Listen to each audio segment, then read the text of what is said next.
सावन के तीसरे सोमवार पर आज बिहार के लखीसराय के अशोक धाम में भगदड़ मच गई। मंदिर की तस्वीरें सामने आई। इस घटना में 7 महिला श्रद्धालुओं की मौत हो गई, वहीं 12 से ज्यादा श्रद्धालु घायल हो गए। शुरुआती जांच के मुताबिक मंदिर परिसर में करंट फैलने की अफवाह की वजह से भगदड़ मची।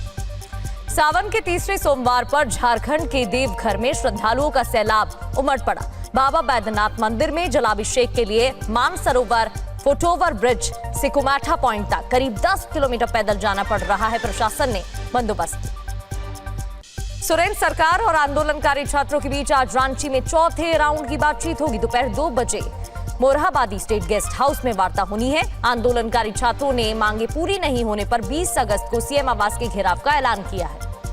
रांची में जयपाल सिंह मुंडा स्टेडियम में विरोध प्रदर्शन तेज होता दिख रहा है। विरोध प्रदर्शन कर रहे छात्रों ने कल राहुल गांधी और सीएम सोरेन का पुतला भी फूंका था। छात्र जेएसएससी सीजीएल परीक्षाओं को रद्द कर सीबीआई जांच की मांग पर अड़े हुए हैं। पटना के मलाही गांव में अज्ञात हमलावरों ने फायरिंग कर एक युवक को गंभीर रूप से घायल कर दिया। अस्पताल में भर्ती पीड़िता ने जानकारी दी कि अभियुक्तों ने फोन कर उसे गंगा किनारे बुलाया था और वहां पहुंचते ही फायरिंग शुरू कर दी थी। पुलिस हर पहलू से मामले की जांच में जुटी हुई है। और अब दिल्ली की खबरें। यूजीसी और नेट की इंग्लिश, कॉमर्स और सोशियोलॉजी की परीक्षाएं रद्द कर दी गई हैं। एनटीए ने माना है कि पेपर में स्पेलिंग, अनुवाद और प्रिंटिंग की गलतियां थी। रद्द की गई तीनों विषयों की परीक्षाओं की नई तारीखों का भी ऐलान कर दिया गया है। 9 और 10 सितंबर को दोबारा परीक्षाएं होंगी। एनटीए ने साफ किया कि तीनों विषयों के उम्मीदवारों से दोबारा परीक्षा के लिए कोई अतिरिक्त शुल्क नहीं लिया जाएगा। इसके साथ एनटीए ने कहा कि जिन 84 विषयों के आंसर की चैलेंज प्रक्रिया जारी की गई है, उनकी परिणाम शेड्यूल के मुताबिक ही घोषित किए जाएंगे। दिल्ली में ऑटो यूनियन आज जंतर मंतर पर विरोध प्रदर्शन करेगा। ऑटो यूनियन के लोग वेलफेयर बोर्ड बनाने की मांग को लेकर यह प्रदर्शन करेंगे। यूनियन ने बढ़ाई गई व्हीकल फिटनेस फीस को भी तुरंत वापस लेने की मांग की। दिल्ली मेट्रो में महिला की तस्वीर लेने वाले सीआईएसएफ जवान की यात्रियों से हाथापाई हो गई। इस मामले में सीआईएसएफ ने एक्शन लेते हुए जवान को निलंबित कर दिया है। महिला ने सीआईएसएफ जवान पर वीडियो बनाने का आरोप लगाया था। इसका वीडियो भी सोशल मीडिया में वायरल। दिल्ली में एसआईआर को लेकर घर घर जाकर मतदाता सत्यापन करने की अंतिम तारीख आज। अभी तक 1 करोड़ 45 लाख मतदाताओं को दिए गए गणना फॉर्म में से करीब 67% फॉर्म का डिजिटाइजेशन किया जा चुका है। अंतिम मतदाता सूची 27 अक्टूबर को जारी की जाएगी। और आगे बढ़ते हुए बात मध्य प्रदेश की खबरों की करते हैं। राजधानी भोपाल में ट्विशा शर्मा डेथ केस में आज का दिन बेहद अहम माना जा रहा है। आज सीबीआई ट्विशा की सास गिरेबाला सिंह और पति समर्थ सिंह के खिलाफ कोर्ट में फाइनल रिपोर्ट पेश करेगी। इससे पहले भोपाल में सीबीआई टीम ने दोनों अभियुक्तों के घर क्राइम सीन को रिक्रिएट किया था। गुना के बमोरी थाना क्षेत्र में 2 पक्षों के बीच विवाद हो गया। देखते ही देखते मारपीट और पत्थरबाजी में पूरा मामला तब्दील हो गया। वायरल वीडियो में कई लोगों को हमला करते देखा जा सकता है। एफआईआर दर्ज कर पुलिस अब यह पता लगाने में जुटी हुई है कि इस विवाद की असली वजह क्या थी। सागर में फेसबुक पर बंदूक के साथ फोटो पोस्ट करना एक शख्स को भारी पड़ गया। पुलिस ने तुरंत अभियुक्त के घर रेड की। हालांकि पुलिस को वायरल वीडियो वाला हथियार तो नहीं मिला, लेकिन घर की एक अलमारी से 3 करोड़ कैश बरामद हुआ। पुलिस अभियुक्त रमेश से पूछताछ में जुटी हुई है।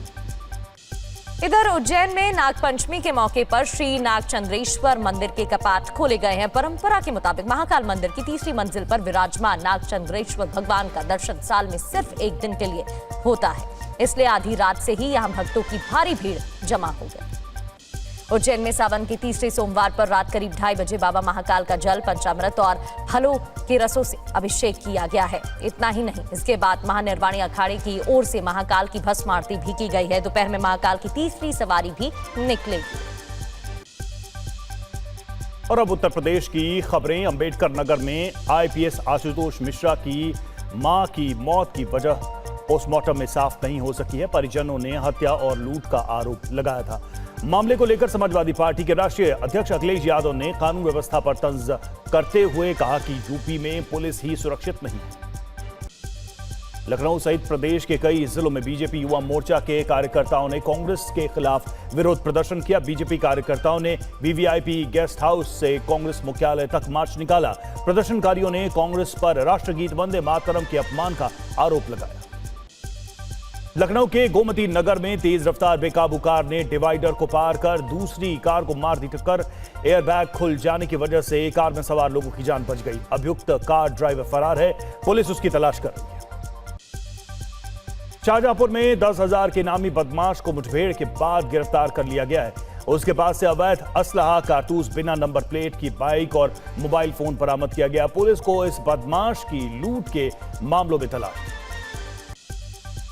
सावन के तीसरे सोमवार और नागपंचमी के मौके पर शिवालयों में शिव भक्तों की भीड़ उमड़ी हुई है।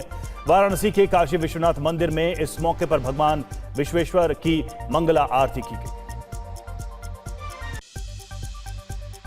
और आगे बढ़ते हुए बात जम्मू कश्मीर की खबरों की करते हैं। उधमपुर में लैंडस्लाइड से जम्मू कश्मीर हाईवे 44 आवाजाही बंद हो गई है। यहां पर श्रीनगर हाईवे 144 पर आवाजाही बंद की गई है और चेनानी इलाके में धर्मस्थल के पास मलबा गिरने से अफरा तफरी मच गई। गनीमत रही कि लैंडस्लाइड से पहले एहतियातन व्यवस्था की गई थी, नहीं तो एक बड़ा हादसा हो सकता था।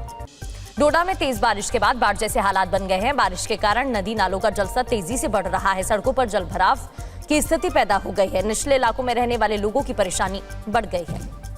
उधमपुर के रामनगर के जंगल में 2 अज्ञात संदिग्धों की सूचना के बाद सर्च अभियान चलाया गया। जम्मू कश्मीर पुलिस, एसओजी, सेना और दूसरी सुरक्षा एजेंसियां जोफर क्षेत्र को घेरकर संदिग्धों की तलाश में जुटी। अभियान के तहत गाड़ियों की जांच जारी।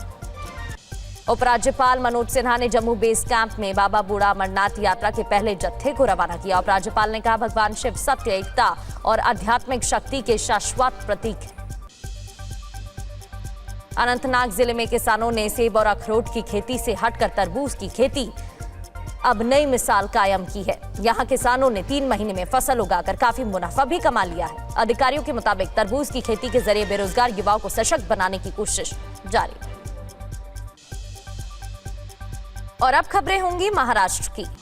बॉम्बे हाईकोर्ट के क्लर्क पद की परीक्षा में टाइपिंग टेस्ट विवाद के बाद नाराज अभ्यर्थियों ने वाशरूम में हंगामा किया। परीक्षा के दौरान सॉफ्टवेयर स्लो होने की वजह से, कीबोर्ड में खराबी होने की वजह से अभ्यर्थियों को परेशानी का सामना करना पड़ा। अभ्यर्थियों ने दोबारा परीक्षा लेने की मांग की।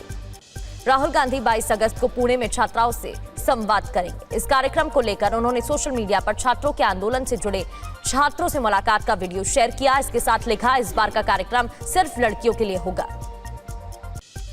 लातूर में अंधविश्वास और काला जादू से जुड़े एक सनसनीखेज मामले में पुलिस ने पैसों की बारिश कराने के नाम पर अघोरी पूजा की तैयारी करने के आरोप में 15 लोगों पर मामला दर्ज किया। लक्ष्मी पूजा के नाम पर नाबालिग लड़की को तंत्र मंत्र का मोहरा बनाने की तैयारी थी।